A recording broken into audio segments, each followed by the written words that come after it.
రాజన్న సిరిసిల్ల జిల్లాలో పెద్ద వాన పడ్డది. అర్ధరాత్రి నుంచి పడ్డ వానకు చాలా చోట్ల వాగులు పొంగినాయి. భారీ వర్షానికి వేములవాడ మండలం అయ్యూరుపల్లి గంజివాగు దగ్గర నిర్మాణంలో ఉన్న బ్రిడ్జ్ కొట్టుకుపోయింది. దీంతో రామన్నపేట, దేశాయిపల్లి, రత్నంపేట గ్రామాలకు రాకపోకలు బంద్ అయినాయి. ఇక వాగుల ఇసుక కోసం వచ్చిన ట్రాక్టర్ దిగబడ్డంతో జేసీబీ తోటి బయటకు తీశారు స్థానికులు. నాసిరకం పనులతోనే బ్రిడ్జ్ కొట్టుకుపోయింది అంటున్నారు జనం.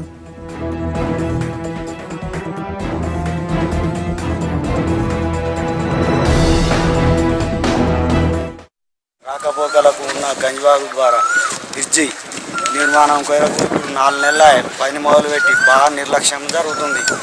పైపు లేకుండానే తొవ్వ లేకుండా అయిపోయింది. కట్ట మట్టి పోస్తే మట్టి కొట్టుకపోయి బాగా నిర్లక్ష్యంగా జరుగుతుంది. ఇక్కడ పని మొత్తం చాలా రోజులే 4 నెలలే మొదలుపెట్టి ఉన్న కానీ ఉన్నది ఎక్కడక్కడ మాకు రాకపోకలకు చాలా ఇబ్బంది అవుతుంది.